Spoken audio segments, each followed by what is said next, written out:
Motivation. I'm motivated. But what do you do when motivation is not enough? You rely on your work ethic. You rely on your discipline. That's mentality. Now let's get it. To the stage, please welcome Julian Peters.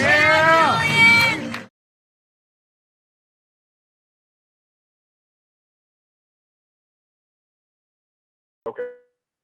What's going on, everybody? This is Julian with Mentality Podcast. For those watching, how's it going? For those listening, welcome back to my voice. I am here with Big George Lopez out of Tulsa, Oklahoma, owner of Hard Body Gym. George, how's it going? Man, it's going great, man. Blessed and highly favored, man. Thank you. So just a little bit about George. I met George probably, I want to say in 2014 in Cemetery. Yeah, a long time ago. Yeah, I was a little dude back then. Walk in, I see this big swole black dude in there lifting, and the craziest part, I had the stereotypical mindset of like big guys were kind of like rude, don't want to talk, and George completely shattered all that, man. He gives advice, he was helping with the workouts and everything. So I appreciate that. I don't know if I've ever told you that. Nah, man, my pleasure, brother. My pleasure, man.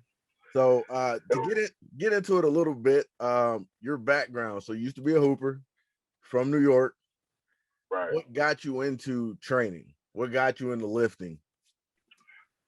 So my father did actually, man, because basketball was my number one passion, but to my dad, it was all about bodybuilding, man. So he was one that stayed in the gym, always wanted me to go to the gym with him. But at the time, I did not like working out. My thing was hooping and the ball, you know what I'm saying? Ball was life. And which I did pretty well for a long period of time. I went to college for it and everything, man. But then it didn't pan out the way I wanted it to be.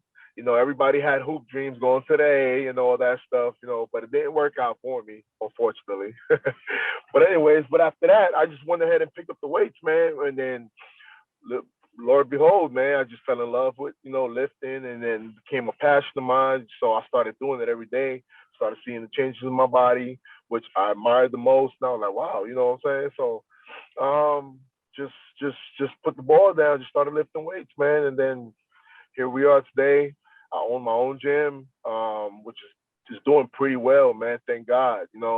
I have a lot of people behind me, a lot of support. A lot of people who believe in my vision. Everybody's just grinding, man. So I'm just blessed. I'm blessed. I've been training for the past. I've been training personal training for over 8 years. 8 years, yeah. And I first started as a hobby because I had a full-time job. I moved out here to Tulsa, Oklahoma. Well, let me rewind a little bit. So I moved to Tulsa, Oklahoma for aviation. I went to aviation school, Spartan College Aeronautics. But like I said, I started working out as a part, just doing it on my own. And people started gravitating towards me because they saw the change in me. They saw how hard I lived. They saw how passionate I was. And people used to come up to me all the time like, hey, can you help me out? Can you show me, give me some tips, give me some advice on nutrition, give me some, help me out.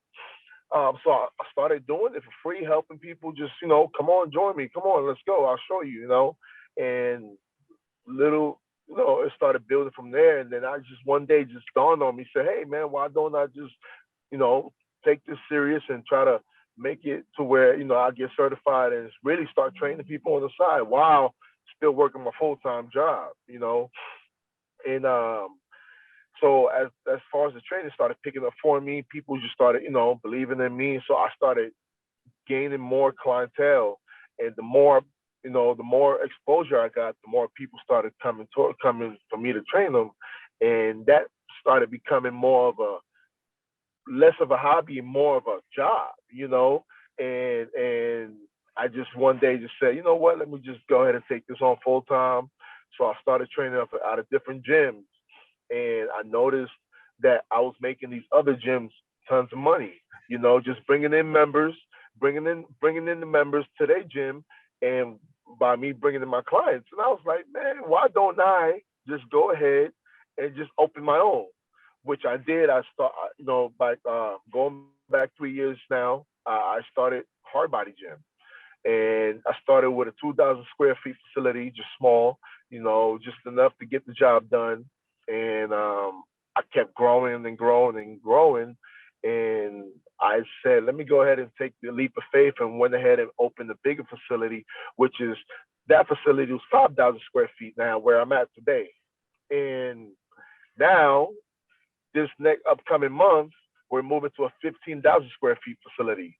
Oh wow. So it's, yeah, yeah, yeah. So, little by little, man, it's been growing, man. We've been growing, and, you know, God just been doing amazing things on my end.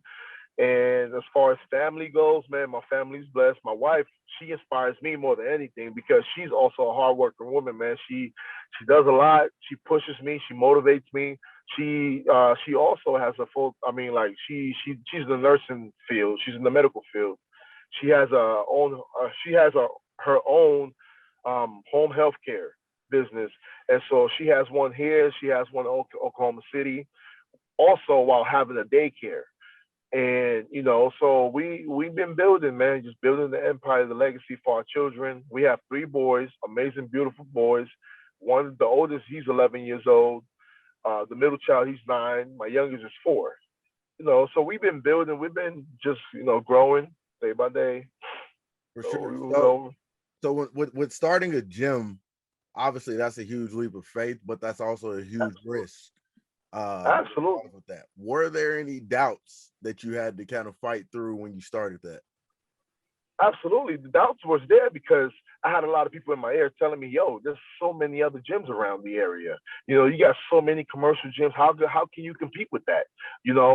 So me being me, I said, screw all that, because I have my own niche.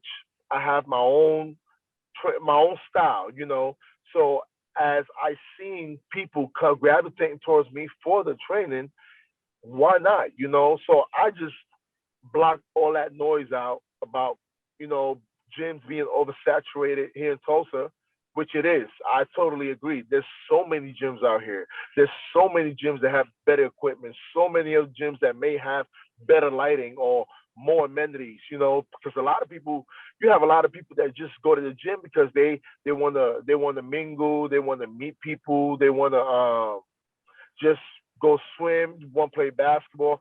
Which in my facility, all we have is just the weights, cardio. Yeah, yeah, yeah. So as I was saying, um, the doubts was there because I had so many people telling me how oversaturated gyms were here in Tulsa. So in me being me, I said, you know what? Let me not even hear. Let me not listen to that noise, because for one, there's always going to be oversaturated of anything, and if you follow and listen to those noises, you're going to always doubt yourself. You're not going to progress. Then that's any field. So, and I knew that I had my own niche, my own way of doing things, and I had many people gravitating towards that, and so I knew it was going to work regardless. And if it didn't, at least I could say, hey, I tried it, I went ahead and did it, and if it don't work, hey, at least I'm not going to live with that regret. So that's, and fortunately for me, and thank God that it has been working. I've been doing it. I've been having my own gym for going to 4 years now, and it's only gotten bigger year by year. So I'm very fortunate for that. For sure. So one of the things that I always admired is you seem to surround yourself with really good people, whether it's, now it's Mariko or, KD or those Charles, like the guys that you have around you, you guys all seem to have the same goals, the same vision, and you push each other. So in selecting friends like that, is that just a divine intervention, or is that something you seek out? Man, you know what? You hit the nail right in the head, brother. Because I've been blessed, because I've had people that come into my life with the same vision and same journey, just wanting to do the same things. And many of those guys that I have around me, I guess they chose me to kind of help them and guide them and lead them. But in them choosing me for me to guide them, lead them, they also help me. They made me much stronger. They made me much wiser to me wanting to be better, do better, because I got these group of men that's watching what I'm doing and also pushing me, you know. So yeah, when it comes to my friends like Rico and like KD and you know everybody else, man, it's been a blessing for me more than anything. You know, they may think I've been blessing them, but it's the other way around for me. And also I've always kept my circle small. I've never been the type of guy to consider everybody my friend. I've never been the type of guy to be chasing people to wanting to have that nowadays you call it clout chase. You know, I've never been a clout chaser. You know what I'm saying? So Right. it's I've always kept in my own lane. I always kept to myself, and my thing has always been the gym. That's how I always met people. You know, hey, what's up, man? I see you every single day. I might as well speak to you. What's up? How you doing? You know, can you come spot me? Let's spot each other, and then we go for. It's been organic. My Right. friendship's always been organic, never been forced. But yeah, man. So I've been blessed to have great people around me, man. For sure, for sure. So in opening the gym and starting a business, you're working out, you've competed as well, which I think you should do again, but we can talk about that later. But doing all that, having 3 kids, being a husband, I'm sure it takes a lot of management, a lot of compartmentalizing things. So how do you go about that? Because I don't want to say aspire, but you inspire me with the relationship you have with your sons. And I'm only seeing that on the surface level, but I've also Right, been around you enough to know that. And I didn't have a dad growing up. So right, I use guys like you and other people as my examples of when that time comes, this is right, how we do things, especially being a black man. So right. what is that like? And did you, I know you said your dad was around, so is that where you learned those values, or is this something that you just had to pick up and go? Um, yeah, it's very easy for me to be a dad because it isn't hard because that's I don't see the sense. I can't wrap my head around of a man not being there for their child. You know, I can never not be there for my children. So I don't see it as a task. I don't see it as a burden. I just see it as that's just I'm doing what I have to do. Those are my children. You know what I'm saying? So it's a blessing because they hold me accountable to make me want to go harder because I'm not just working for myself no longer. I'm doing this for them so they can see that, you know, hey, you know, they can also be proud of their dad. When they speak of their dad to others, they can be like my dad, you know, with a sense of just honor and just proud, you know.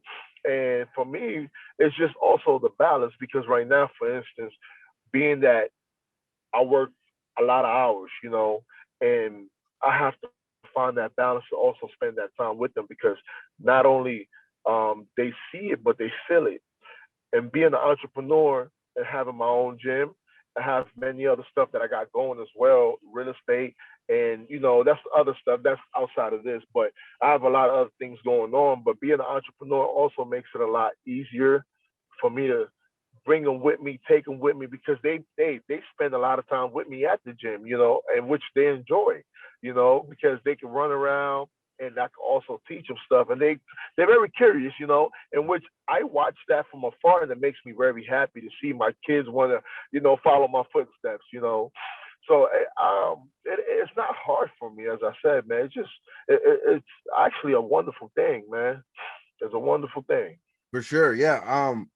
I like what you said about as far as them coming with you, because I think that's not Right, just that's important for you, but like you said, for them, because they're seeing that right. example set, and that they can do those things. So that's awesome. So I guess when you and don't be afraid to talk about the other ventures Right, at any time, because I think people need to see that, like, you're not just a gym owner, you're doing other things too, but you're taking care of all these people.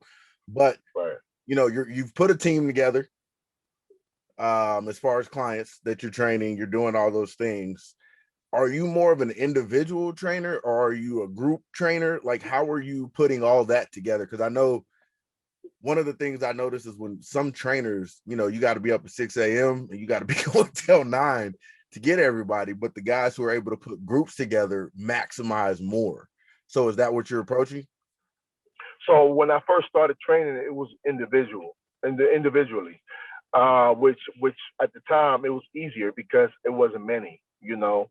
As I got more and more and more and more people, it got way too overwhelming for me to stay that many hours and focus on one on one. So now I'm at a point where it has to be group training.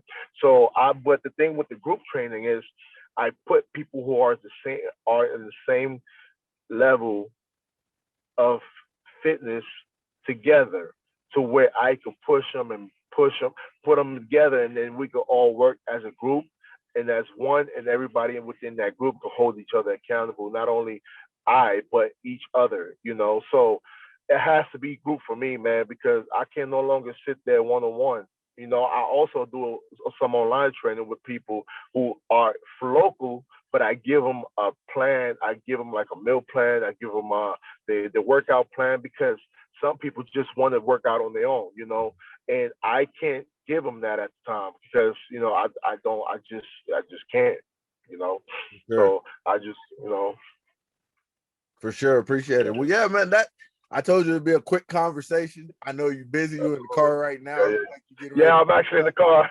yeah, get ready to do stuff. I just wanted to really tap in a little bit and get the mind of a gym owner and what you have to go through and display that. So I appreciate your time. Is there anything else? Man, as you said, man, we met each other a long time ago, man. 2014 Symmetry Gym. Hey, those years was one of the best years. Some of the few best years ever when it came to training for me because we've met a lot of people there, and you know everybody had the same goals and everybody had the same energy, man. So it was a blessing to meet you, man. You are a great person, brother. You always been a solid dude. You know what I'm saying? And I watch from afar all the time when you post. You be beasting out at the gym, lifting heavy. And I remember when you used to struggle with little weight, but now look at you, man, throwing up all that weight. You're right. I'll be like, damn, Julian's strong as shit. Nah, for sure. So no doubt, man. So yeah. I'm gonna let everybody know when you guys watch or check this out. I'll link all Georgia's stuff, social media wise, gym address, whatever, so you guys can get in contact with them. I do recommend visiting the gym if you're in the Tulsa area because the atmosphere is crazy. Everybody there is working, same goal, same mentality. And when you have a gym owner like George, you're not just gonna walk in the gym and just if you want that, you can go in the gym, work out, mind your business, and go. But if you're looking for community, right. that's what he's built. So again, man, thank you for your time. Congrats on the evolution of going to even bigger building. And man, I hope you take Tulsa over. I know we almost there. So man, amen to that, brother. Thank you. Yep. Thank you for the opportunity. Man. Thank you, man. Yes, sir. All right, brother. Take care, man. God bless. Appreciate it. You too.